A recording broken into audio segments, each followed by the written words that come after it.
فجر کی نماز جو چھوڑتا ہے تو شیطان اس کے کان میں پیشاب کرتا ہے. تو دیکھیں یہ کیا ہے، یہ میرے نزدیک تو یہ جادو ہے. شیطانی ساری چیزیں جادو سے ریلیٹڈ ہوتی ہیں نا، تو لوگ کہتے ہیں ہم پہ جادو ہو گیا. تو جادو تو تبھی ہو جاتا ہے جب فجر کی نماز چھوٹ جائے.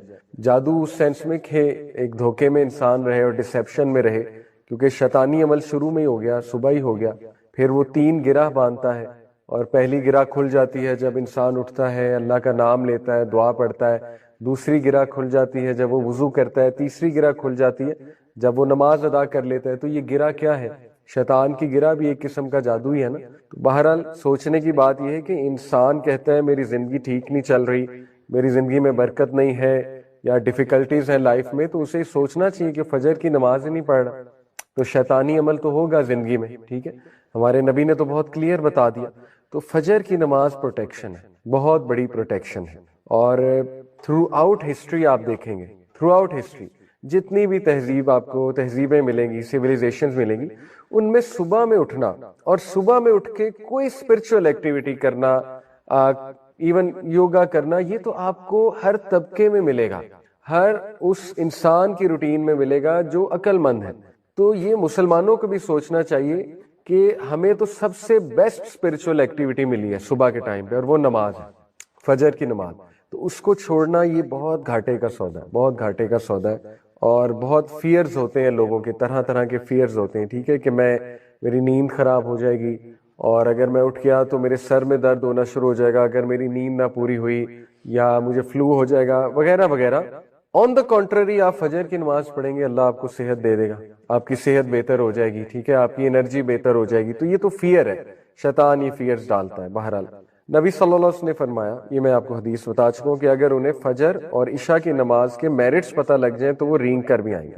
فجر کے کچھ میرٹس آپ کے سامنے ہیں. سب سے پہلے اللہ کی پروٹیکشن، ڈیوائن پروٹیکشن، یہ صحیح مسلم میں آتا ہے. نمبر 2، فجر کی جو تلاوت ہے، نماز کی تلاوت، وہ فرشتے وٹنس کرتے ہیں. فجر کی نماز کی تلاوت فرشتے وٹنس کرتے ہیں. تو یہ بہت خوبصورت بات، فرشتے آپ کو کھڑا وٹنس کرتے ہیں، آپ کا نام بتاتے ہیں اللہ سبحانہ تعالیٰ کو جا کر واپس، ٹھیک ہے، کہ یہ شخص آیا تھا. حدیث میں آتا ہے کہ جب انسان فوت ہوگا اور اس کی روح کو اوپر لے جایا جا رہا ہوگا، فرشتے آئیں گے اس کی روح کو اوپر لے کر جائیں گے، اگر تو نیک روح ہے، ٹھیک ہے. تو فرشتے بڑی خوبصورت شکلوں میں آئیں گے اور سفید لباس پہنا ہوگا، اس کی روح کو پہلے آسمان پہ، دوسرے آسمان پہ، 7 آسمان تک لے جائیں گے. ہر آسمان پہ کھڑے فرشتے اس کو سلام کریں گے، اس کا نام لے کر. اب اسکالرز یہ کہتے ہیں کہ نام کیسے پتہ ہے فرشتوں کو، ٹھیک ہے. جیسے مثال کے طور پہ آپ میں سے کوئی عبداللہ ہے، عبداللہ کا نام لے کے سلام کیا جائے گا. آپ میں سے کوئی فاطمہ ہے، فاطمہ کا نام لیا جائے گا کہ سلام ہو آپ پر. اب اسکالرز کہتے ہیں فرشتوں کو نام کیسے پتہ ہے آپ کے؟ اسی طرح پتہ ہے، جو بندہ فجر پڑھتا ہے اس کا نام پتہ ہے فرشتوں. جو بندہ نیک اعمال کر رہا ہے تو فرشتے لے جاتے ہیں نا اس کے عمل اللہ کی طرف، منڈے اور تھرسڈیز کو حدیث میں آتا ہے. تو فرشتوں کو پتہ ہے یہ بندہ کون ہے، کیونکہ عمل پہ نیم ٹیگ لکھا ہوتا ہے. تو فرشتوں کو پتہ ہے یہ وہی روح آ گئی ہے جو یہ عمل کرتی تھی، تو دے نو یور نیم. تو یہ بڑی سعادت کی بات ہے، ٹھیک ہے، کہ فرشتے وٹنس کرتے ہیں آپ کے اس عمل کو، فجر پہ کھڑے ہونے کو. اور تیسرا، بلیسنگز ان لائیولیہڈ. نبی صلی اللہ علیہ وسلم کی دعا لگی ہے اس شخص کو جو فجر کی نماز ادا کرتا ہے. نبی صلی اللہ علیہ وسلم نے فرمایا، اے میرے رب، میری امت کو برکت دے ہر اس چیز میں جو وہ صبح کے وقت کرتے ہیں. تو صبح کے وقت نماز سے سٹارٹ ہوتی ہے روٹین. تو اللہ کے نبی کی دعا لگی ہے اس انسان کو جو فجر کی نماز پڑھتا ہے، ٹھیک ہے. اس کے بعد کنفرم وے ٹو پیراڈائز. نبی صلی اللہ علیہ وسلم نے فرمایا جو کوئی بھی 2 ٹھنڈی نمازیں پڑھتا ہے، ٹھنڈی نمازیں کون سی ہیں؟ فجر اور عصر، will go to paradise. عصر ٹھنڈی نماز اس سینس میں کہ اس ٹائم پہ پھر شام ہو رہی ہوتی ہے تو دھوپ ڈھل رہی ہوتی ہے، ٹھیک ہے، تو ٹھنڈی نماز. تو نبی صلی اللہ علیہ وسلم نے فرمایا جو کوئی بھی فجر اور عصر کی نماز پڑھے گا شیورلی اسے جنت ملے گی، اللہ تعالیٰ اسے جنت میں داخل کرے گا. تو دیکھیں یہ بہت خوبصورت حدیث ہے، موٹیویشن ہے فجر پر اٹھنے کی. اسی طرح ایک اور موٹیویشن ہے، وہ یہاں پر مینشن نہیں، میں آپ کو بتا دیتا ہوں. اللہ کے نبی صلی اللہ علیہ وسلم نے فرمایا بشارت دے دو ان لوگوں کو جو اندھیرے میں فجر کی نماز پڑھنے جاتے ہیں، کیونکہ قیامت والے دن ان کے پاس لائٹ ہوگی. آپ کو پتا ہے یہ کیا موقع ہے لائٹ والا؟ قیامت میں میدان حشر میں کچھ جو ہے نا وہ فیزز ہیں، وہ فیزز میں آپ کے سامنے رکھتا ہوں کوئکلی. سب سے پہلا فیز جب اللہ ہم سب کو اٹھائے گا، مردوں میں اللہ تعالیٰ روح رکھے گا، دوبارہ سے اٹھائے گا سب کو. تو سب سے پہلے سٹینڈنگ ہے، لوگ بہت دیر تک کھڑے رہیں گے یعنی پہلے وہ چلیں گے میدان حشر کی طرف، ایک دم سے بوکھلا کر یہ کیا ہو گیا، ہمیں کس نے اٹھا دیا، اور چل کر وہ میدان حشر کی طرف جائیں گے اور وہاں جا کے وہ بہت دیر تک کھڑے رہیں گے. اور پھر سیکنڈ جو فیز ہے وہ ہے حوض کوثر. اللہ سبحانہ تعالیٰ حوض کوثر لائیں گے اور نبی صلی اللہ علیہ وسلم وہاں موجود ہوں گے. جو لوگ پیاسے ہیں بہت زیادہ، اور سبھی پیاسے ہوں گے، کھڑے رہ کے انہیں پیاس بہت لگی ہوگی، سورج بہت قریب آیا ہوگا، ان لوگوں کو حوض کوثر سے پانی پلایا جائے گا. بہت سے لوگ بھاگیں گے حوض کوثر کی طرف، لیکن صرف ان لوگوں کو آگے کیا جائے گا جو نبی صلی اللہ علیہ وسلم کی سنت پر زندگی گزارتے تھے. ان کو پانی پلایا جائے گا وہاں سے، جو بھی مشروب ہے وہ پلایا جائے گا حوض کوثر سے. باقیوں کو پیچھے کر دیا جائے گا، کفار کو تو ویسے ہی پیچھے کر دیا جائے گا، لیکن ایسے لوگ جو مسلمان ہیں لیکن انہوں نے سنت پر عمل نہیں کیا یا چینج کر دیا دین کو، بدعت میں پڑ گئے، ان کو بھی فرشتے پیچھے کر دیں گے. دوسرا فیز ہے. تیسرا فیز یہ ہے کہ دوبارہ سے بہت دیر تک کھڑا رہنے پڑے گا، اور یہاں تک کہ لوگ اللہ سے یہ التجا کرنے لگیں گے کہ اے ہمارے رب بے شک ہمیں جہنم میں ڈال دے، یہاں سے نکال لے. یعنی اتنا زیادہ وہاں پہ ٹرائل ہوگا میدان حشر میں. اور اس کے بعد نبی صلی اللہ علیہ وسلم سفارش کریں گے، سفارش اللہ سے کریں گے سجدے میں گر کے. کس چیز کی سفارش؟ کہ اللہ حساب شروع کر دے. تو اللہ تعالیٰ حساب شروع کر دیں گے. ٹھیک ہے، حساب کس طرح شروع ہوگا؟ سب سے پہلے انسان کے ڈیڈز کو ایگزامن کیا جائے گا. ایگزامینیشن آف ڈیڈز، آپ کے ہاتھ میں آپ کا اعمال نامہ پکڑایا جائے گا. ٹھیک ہے، اس کو ایگزامینیشن آف ڈیڈز کہتے ہیں. اس کے بعد میزان سجایا جائے گا. پہلی سٹیج ہے ایگزامینیشن. اس کے بعد میزان کس لیے سجایا جائے گا؟ کہ یہ دوبارہ دیکھ لیں، ان کو تسلی ہو جائے دوبارہ کہ کوئی زیادتی نہیں. میزان میں بھی اعمال تولے جائیں گے، اور میزان میں اعمال تولنے کے بعد جو ہے وہ پھر ایک فیز آتا ہے جب کہ اندھیرا چھا جائے گا، گھپ اندھیرا چھا جائے گا، پچ ڈارکنس ہوگی. اس میں کچھ لوگوں کے پاس لائٹ ہوگی. ٹھیک ہے، وہ لوگ لائٹ کے سہارے پل صراط کی طرف جائیں گے اور ایزیلی پہنچ جائیں گے. کچھ لوگ کے پاس بالکل لائٹ نہیں ہوگی تو وہ گریں گے، کٹیں گے، زخم لگیں گے انہیں، اور بہت زیادہ تکالیف جھیلیں گے، اور بہت ایک مینٹل ڈسٹریس سے گزریں گے، اور پھر جا کر پل صراط تک پہنچیں گے. یہ لائٹ والے کون لوگ ہیں؟ فجر والے اس دن. ٹھیک ہے، حدیث میں آتا ہے کہ ان لوگوں کو بشارت دے دو قیامت والے دن ان کے پاس لائٹ ہوگی. اس فیز میں لائٹ ہوگی جب پچ ڈارکنس ہے. ٹھیک ہے، یہ وہ والے لوگ ہیں. تو دیکھیں اتنے زیادہ فائدے سبحان اللہ فجر کے. فجر کی نماز جو ہے وہ اس کو چھوڑنا بہت بڑا گھاٹے کا سودا ہے. یہ ایک جسٹ ٹو کریٹ امپیکٹ اور جسٹ ٹو ٹیل یو کہ نبی صلی اللہ علیہ وسلم when he said فجر کی 2 سنتیں دنیا کی ہر چیز سے زیادہ قیمتی ہیں. تو جسٹ ٹو کریٹ امپیکٹ، یہ مکیش امبانی کا گھر ہے اور یہ دنیا کا سب سے مہنگا گھر ہے، ممبئی میں ہے غالباً، دنیا کا سب سے مہنگا گھر ہے. تو فجر کی سنتیں اس سے بھی زیادہ قیمتی ہیں. 2 سنتیں فجر کی، حدیث میں آتا 2 cycles of prayer، 2 سنتیں فجر کی before the فجر prayer، یعنی 2 سنتیں are better than the world and everything in it. دنیا اور دنیا کی ہر نعمت سے بہتر ہے فجر کی 2 سنتیں. They are both more beloved to me than the entire world. وہ میرے لیے دنیا کی تمام چیزوں سے زیادہ قیمتی ہیں. نبی صلی اللہ علیہ وسلم یہ کہہ رہے. تو دیکھیں کتنا ریوارڈ ہے فجر کی 2 سنتوں میں. ٹھیک ہے، تو یہ ہمارے لیے موٹیویشن ہے کہ فجر کی نماز وہ کیچ کرنا کتنا ضروری ہے. نبی صلی اللہ علیہ وسلم نے فرمایا، صحیح بخاری صحیح مسلم کی حدیث ہے، There are angels who take turns in visiting you by night and by day. Angels آتے ہیں آپ کو وزٹ کرتے ہیں دن میں بھی رات میں بھی، اور ان کی شفٹ لگتی ہے، اور وہ اسمبل ہو جاتے ہیں، جمع ہو جاتے ہیں 2 نمازوں کے وقت، فجر اور عصر.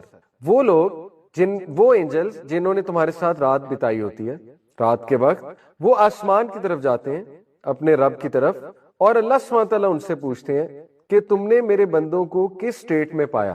وہ کہتے ہیں کہ ہم نے جب انہیں چھوڑا تو وہ نماز ادا کر رہے تھے، اور جب ہم ان کی طرف گئے تو وہ نماز ادا کر رہے تھے. چھوڑا کب؟ یہ عصر کے شام کے ٹائم. اور آئے کب؟ فجر کے ٹائم. تو فجر کے ٹائم بھی کیا دیکھا؟ نماز پڑھ رہے ہیں، اور جب چھوڑا تب کیا کر رہے تھے؟ تب بھی نماز پڑھ رہے تھے. ٹھیک ہے، تو دیکھیں یہ اینجلز کا رپورٹ کرنا آپ کا نام لے کر، یہ بہت بڑا آنر ہے. ٹھیک ہے، اللہ کو بتانا جا کر. قبر کے بارے میں آتا ہے کہ قبر کے ٹرائلز میں سے ایک یہ بھی ہے کہ ایک شخص کو سورج دکھایا جائے گا ڈھلتا ہوا قبر میں، اور جو مومن ہے وہ فرشتوں سے کہے گا منکر نکیر سے کہ رک جاؤ، مجھے عصر کی نماز پڑھنے دو کیونکہ سورج غروب ہو رہا ہے. اس کے لاشعور میں نماز ہوگی، سورج کو غروب ہوتے دیکھے گا، اس کو فکر لگ جائے گی کہ میں نے نماز ادا کرنی، فرشتے کہیں گے کہ اب نماز کا ٹائم گزر چکا ہے، آپ کی نمازیں ہو گئیں جو آپ نے پڑھنی تھی، تو وہ ایک دم پھر حیران ہوگا، لیکن یہ ایک ٹرائل تھا۔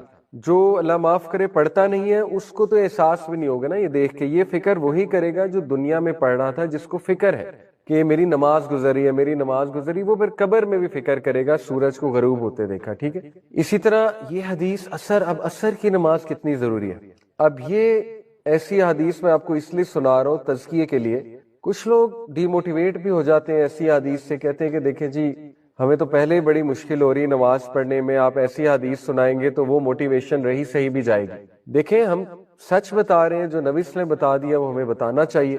تو سچ تو یہ ہے کہ اللہ کے نبی صلی اللہ علیہ وسلم نے فرمایا کہ جو کوئی بھی عصر کی نماز جان بوجھ کے چھوڑتا ہے اس کے تمام اعمال نل اور وائڈ ہو جاتے ہیں، اس کے تمام اعمال اللہ نل اور وائڈ کر دیتا ہے، یعنی اتنا بڑا گناہ ہے عصر کی نماز چھوڑنا، ٹھیک ہے۔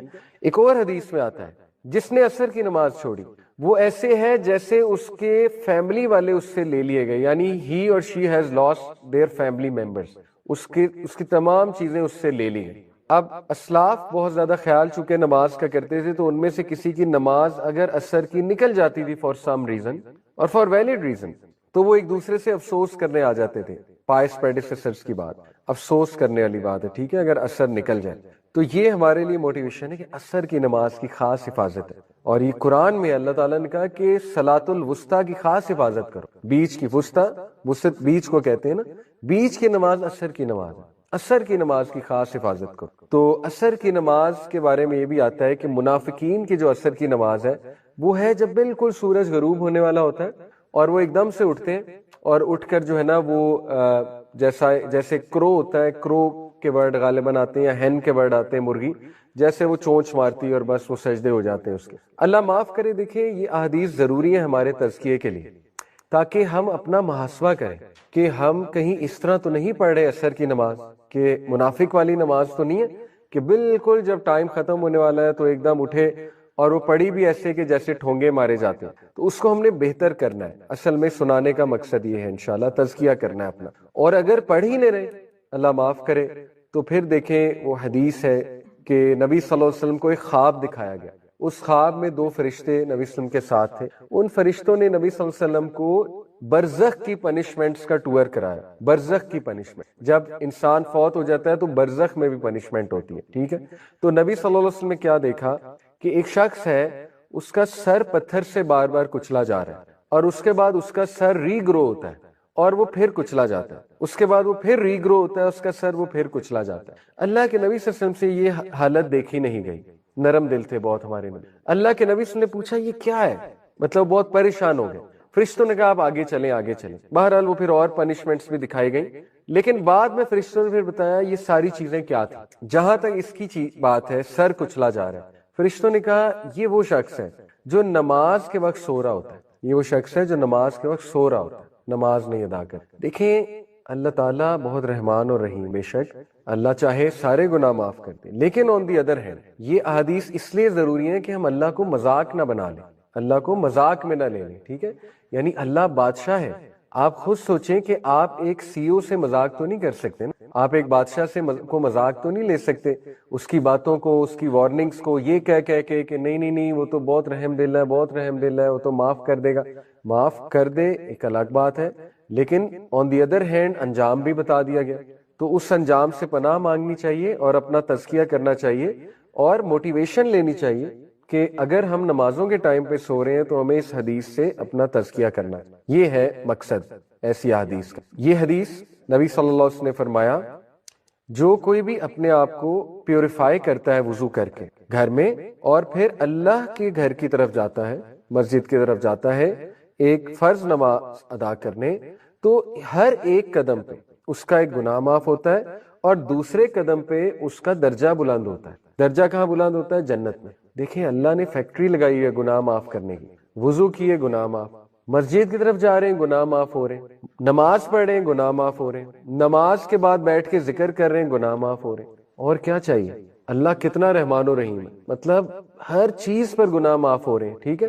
تو یہ بھی ہمارے لیے بہت زیادہ موٹیویشنل حدیث ہے اور بہت خوبصورت حدیث ہے کہ جتنا پیدل چل کے جائیں گے اتنا ثواب ہے. سبحان اللہ، بڑی اچھی بات ہے. تو واک بھی ہو جائے گی اور ثواب مل رہا ہے، ایک ایک قدم پہ ثواب مل رہا ہے، گناہ معاف ہو رہا ہے اور اللہ تعالیٰ ایلیویٹ کر رہا ہے آپ کے رینک کو. اب دیکھیں کئی لوگ ہیں جن کی زندگی میں کوئی ڈیفیکلٹی آتی ہے، مسئلہ چل رہا ہوتا ہے، سمپل فارمولا، ان کو چاہیے کہ وہ اعمال کرنا شروع کر دیں جو اللہ کو پسند ہے، اللہ کے فیورٹ بن جائیں، انشاءاللہ مسائل کو اللہ سنبھال لے گا. Simple formula. تو یہ ہے وہ اعمال جو اللہ کے فیورٹ ہے. مسجد میں واک کر کے جانا، بیٹھنا مسجد میں جا کر، ذکر کرنا نماز کے بعد، یہ تو اللہ کے فیورٹ اعمال ہیں. تو ان کو آپ اپنا لیں انشاءاللہ. صدقہ خیرات کریں، چیریٹی کریں، علم کے ساتھ جڑ جائیں، کلاسز میں آنا شروع کریں. یہ سارے اعمال اللہ کے فیورٹ اعمال ہیں. انشاءاللہ اللہ تعالیٰ آسانی پیدا کرے گا آپ کی لائف میں. اوکے، یہ صحیح حدیث ہے ترمذی کی اور ابو داؤد کی، میں نے آپ کو سنائی. نبی صلی اللہ علیہ وسلم نے فرمایا کنوے گلیڈ ٹائڈنگ، بشارت دے دو کن کو، جو چل کر واک کر کر مساجد کی طرف جاتے ہیں ڈارکنیس میں. اور یہ عورتوں پہ بھی اپلائی ہوتی ہے، عورتیں گھر میں پڑھتی ہیں انشاءاللہ ان پہ بھی اپلائی ہوتی ہے کیونکہ وہ بھی ڈارکنیس میں اٹھتی ہیں. ٹھیک ہے. For they will be given full light on the day of resurrection. Full light دی جائے گی انہیں قیامت والے دن، اس فیز میں جب لائٹ کی بہت اشد ضرورت ہو. صحیح بخاری کی حدیث. اللہ کے نبی صلی اللہ علیہ وسلم نے فرمایا اینجلز، ملائکہ تمہارے لیے دعائیں کرتے ہیں ایز لانگ ایز تم اس جگہ پر بیٹھے رہتے ہو جہاں پہ تم نے نماز پڑھی، یعنی مصلی پر، اور بیٹھ کر وضو کی اسٹیٹ میں اور بیٹھ کر ذکر کرتے رہتے ہو. فرشتے کیا کہتے ہیں؟ اے اللہ اسے معاف کر دے، اے اللہ اسے معاف کر دے، اے اللہ اسے معاف کر. دا quickest way to get فارگیون from اللہ از دس. کفارات 3 ہیں. کفارات ہوتے ہیں ایسے اعمال جن سے گناہوں کا کفارہ ہوتا ہے، حدیث میں مینشن. پہلا کفارہ ہے کفارات میں سے وہ شخص جو سردی کے موسم میں وضو کرے، اللہ اس کے گناہ مٹا دے. فرشتے اس کے لیے استغفار کرتے ہیں. کفارات سے مراد ہے جب فرشتے آپ کے لیے دعا کرتے ہیں. ٹھیک ہے. وہ شخص جو سردی میں ڈیفیکلٹی میں وضو کرتا ہے، چاہے گرم پانی سے کرے لیکن ڈیفیکلٹی تو ہے نا، ٹھنڈے سے تو اور ڈیفیکلٹ ہے، لیکن یہ نہیں کہ بیمار ہو جائے. اب یہ نہیں کہ جان بوجھ کے بندہ ٹھنڈے سے وضو کرنا شروع کر دے کہ میرے کفارات ہوں گے، ایسا نہ ہو بیمار ہو جائے. اسلام جو ہے وہ اس کا بھی قائل نہیں ہے. بہرحال سردی میں وضو کرے، ان شارٹ یہ ہے. تو فرشتے اس کے لیے کفارات کی دعائیں کرتے ہیں کہ اللہ اس کے گناہ معاف کر. ایک یہ ہے کہ جو وہاں پر بیٹھ کر کرتا ہے. تیسرا بھی میرے ذہن سے نکل گیا. بہرحال ہم سے ریلیونٹ یہ 2 ہیں. ٹھیک ہے. جو مصلی پر بیٹھ کر استغفار کرتا ہے. اب دیکھیں اس کو آپ اپنی لائف میں لے کر آئیں. پتہ نہیں کیا جلدی ہوتی ہے، اکثر میں بھی کرتا ہوں ایسے، اللہ معاف کرے. ہم اٹھ جاتے ہیں اور اٹھ کر پیچھے دیکھنے لگ جاتے ہیں، سلام پھیرتے ہی دوسروں کی نماز بھی خراب کرتے ہیں. جو بیچارے پیچھے لیٹ آئے ہیں پڑھ رہے ہیں ان کو ٹاپ کے گزرتے ہیں. ٹھیک ہے نا. تو پتہ نہیں ہمیں کیا جلدی ہوتی ہے. میرا نہیں خیال کوئی اتنا ضروری کام ہوتا ہے کہ وہاں سے فوراً اٹھ جایا جائے. تو بیٹھ کر تھوڑا سا ذکر کر لینا چاہیے تاکہ فرشتے انشاءاللہ ہمارے لیے دعا کریں، اور ذرا ٹائم گزارنا چاہیے وہاں پر بیٹھ کر. ٹھیک ہے. تبھی فائدہ ہے، تبھی وہ روحانی فائدہ نماز کا انشاءاللہ آپ کو تبھی ہوگا. اوکے، نیکسٹ حدیث صحیح بخاری صحیح مسلم کی. اللہ کے نبی صلی اللہ علیہ وسلم نے فرمایا اس ذات کی قسم جس کے ہاتھ میں میری جان ہے. اب دیکھیے یہ رحمت للعالمین فرما رہے ہیں، اور یہ بڑی عجیب بات ہے کہ وہ کہتے ہیں کہ میرا دل کرتا ہے کہ میں یہ حکم دوں کہ فائر وڈ کلیکٹ کیا جائے، فائر وڈ کلیکٹ کی جائے، اور میں کسی کو کہوں کہ اذان کہے، اس کے بعد میں کسی کو اپوائنٹ کروں امام، اور میں وہ فائر وڈ لے کر آگ جلا کر ان لوگوں کے گھر میں جاؤں جو نماز جماعت سے نہیں پڑھ رہے، اور میں ان کے گھروں کو آگ لگا. اب یہ رحمت للعالمین کے، ٹھیک ہے، جو اتنے رحمت کا ایک نبی صلی اللہ علیہ وسلم جو ہے ایپیٹوم ہے بطور انسان، کہ ان سے تو کسی کی پین دیکھی نہیں جاتی تھی ہمارے نبی کی، لیکن وہ یہ کہہ رہے ہیں کہ میرا دل کرتا ہے کہ میں آگ لگا دوں ان مردوں کے گھروں کو جو نماز کے وقت مسجد میں نماز پڑھنے نہیں آ رہے. اگین ہمارے تزکیہ کے لیے ہے یہ کہ جب بھی ہمیں سستی ہو تو ہم اس حدیث کو ذہن میں لائیں. ٹھیک ہے. جب بھی ہم سوئے ہوئے ہیں، سستی ہو رہی ہے، تو ہم اس حدیث کو لائیں جو پتھر سے کچلنے والی ہے. اسی طرح جب بھی ہمیں ڈیلے کی سستی ہو رہی ہے، ڈیلے کر دو، تب ہم وہ حدیث ذہن میں لائیں، منافق کی نماز. تو یہ ساری حدیث اس لیے آپ کو سنائی جا رہی ہے کہ آپ ذہن میں لائیں اور کھڑے ہو جائیں، اپنے آپ کو موٹیویٹ کریں کہ نہیں میں نے جانا ہے، مسجد میں جانا ہے میں نے. ٹھیک ہے، نماز پڑھنے کی. نیکسٹ حدیث، یہ حدیث اب ہمارے سورہ فاتحہ کی طرف. دیکھیں میں نے لاسٹ کلاس میں ایموشنز کی بات کی تھی کہ نماز میں جذبات لانے چاہیے، ایموشنز لانے چاہیے، اور ایموشن سورہ فاتحہ میں بہت زیادہ آ سکتے. جب آپ سورہ فاتحہ پڑھتے ہیں تو پہلا ایموشن تو یہیں سے آ جاتا ہے کہ اللہ سن رہا ہے اور اللہ جواب دے. صحیح بخاری کی حدیث ہے، جب ایک شخص سورہ فاتحہ پڑھتا ہے اللہ جواب دیتا ہے. ایک ایک آیت کا جواب دیتا ہے. جیسے الحمدللہ رب العالمین، اللہ جواب دیتا ہے، فرشتوں کہتے ہیں کہ میرے بندے نے میری تعریف بیان کی، فرشتے کہتے ہیں ہاں ہاں ہمارے رب. پھر الرحمن الرحیم، اللہ کہتا ہے کیا یہ اکنالج کر رہا ہے کہ میں الرحمن و الرحیم ہوں؟ فرشتے کہتے ہیں جی. تو اس طرح اللہ جواب دیتے ہیں ایک ایک آیت کا. تو یہاں سے آپ ایموشنز لا سکتے ہیں، ٹھیک ہے. پھر جواب کہتے ہیں الحمدللہ رب العالمین. آپ سوچا کریں کہ واقعی ہر حمد اللہ کے لیے کیوں ہے؟ کیونکہ اللہ تعالیٰ تعریف کے لائق ہے، اللہ تعالیٰ بہت بڑائی والا ہے، اور اللہ تعالیٰ بہت عظیم ہے، بہت العزیز ہے. تو اسی طرح آپ کے الرحمن الرحیم فیل کیا کریں، اللہ واقعی کتنا رحمان، کتنا رحیم ہے، کتنے چانسز دیتا ہے آپ کو، کتنا لینینٹ ہے، کتنی محبت کرتا ہے آپ سے، ٹھیک ہے. تو ایموشنز جب آپ نماز میں لائیں گے تو یہ ویسے بھی فائدہ مند ہے.